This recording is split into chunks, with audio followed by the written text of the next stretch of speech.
तो बच्चों का ख्याल ये नहीं था कि पेपर लीक हुआ या नहीं हुआ, वो तो होगा, वो कारण नहीं था। और मैं क्यों इस बात को कह रहा हूं, क्योंकि मैंने बच्चों से बात की। माननीय श्री कपिल सिब्बल जी।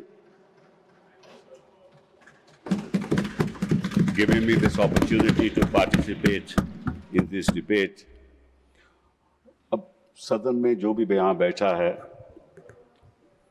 उनके मन में ये बात तो जरूर होगी कि बच्चों के भविष्य के बारे में, कि उनका भविष्य अच्छा होना चाहिए, उज्जवल होना चाहिए सभी को। मैं नहीं सोचता कि कोई भी ऐसा सदन में जो बैठा हो ऐसा नहीं सोचता होगा, लेकिन जो चर्चा हो रही है वो उस दृष्टिकोण से नहीं हो रही है कि किसी तरीके से शिक्षा में सुधार लाया जाए।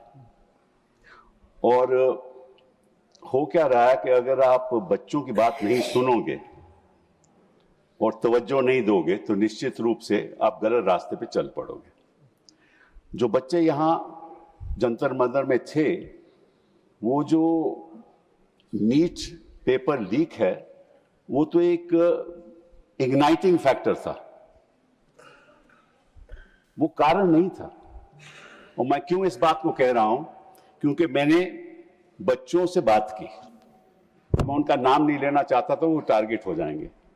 एक ने कहा we have been left behind, मुझे पीछे छोड़ दिया। Modi ji take action to secure the next generations future, वो पेपर लीक की बात नहीं कर रहे थे। एक ने कहा मैं नौकरी ढूंढता हूं तो 10,000 से मैं ग्रेजुएट हूं, मुझे 10,000 से ज्यादा मिलता नहीं, मैं करूं क्या। एक और ने कहा this is the first step, it's not just about education, it is about the job market. मैं बच्चों की बात कर रहा हूं जो संतर मंतर में थे। पेपर लीक तो एक इग्नाइटिंग फैक्टर था ना। फिर एक ने कहा resignation is not an end, it's the beginning. We haven't even scratched the surface. The resignation we haven't even strapped the circus. His resignation is not an end, but only the beginning. The movement started by Gen Z must continue until every deserving student in this country gets an equal opportunity based purely on merit. ये ख्याल लाते बच्चों के। एक ने कहा the protest is no longer about one exam or a paper leak. It is about rebuilding trust in education and the recruitment system. तो बच्चों का ख्याल ये नहीं था कि पेपर लीक हुआ या नहीं हुआ, वो तो होगा।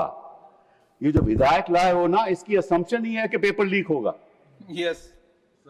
तो नेचुरली तो ये इशू नहीं है देश के बच्चों के सामने। देश के बच्चों के सामने उनका भविष्य का इशू, उसके बारे में आप सोचती है। उसके बारे तो आप विधेयक को लाए नहीं। इस देश में सिचुएशन क्या है कि 1 लाख से ज्यादा तो सिंगल टीचर स्कूल है। कैसे भविष्य बनेगा उनका? 2 मिनट बोलने देंगे सर, 1 मिनट और कंप्लीट करें। बोल ले, मैं देखिए, मैं कोई इधर उधर की बात नहीं, समय देखिए। देखो, और IITs, IIMs, आईसर्स में 28%, 5-6% वैकेंसीज हैं। क्या होगा उच्च शिक्षा का? 26% वैकेंसीज एसोसिएट प्रोफेसर में है, 56%, 18% असिस्टेंट प्रोफेसर में है। कैसे आप उच्च शिक्षा को सुधार कैसे लाओगे?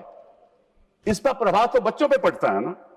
फिर 5,400 वैकेंसीज हैं यूनिवर्सिटीज में, which is more than 15%। 81% of India's children who are enrolled, 81% in higher education, they can't get a job. 40% of faculty positions in these universities remain vacant. conclude now. मतलब कि आपके अध्यापक है नहीं, भविष्य बच्चों का है नहीं, और आप विधायक ला रहे हो पेपर लीक की, और बच्चे कह रहे हैं पेपर लीक से कुछ नहीं होने वाला, सारे ढांचे को सुधारो। यही बात मैं कहना चाहता था, आपने मुझे अनुमति दी। बहुत बहुत थैंक यू।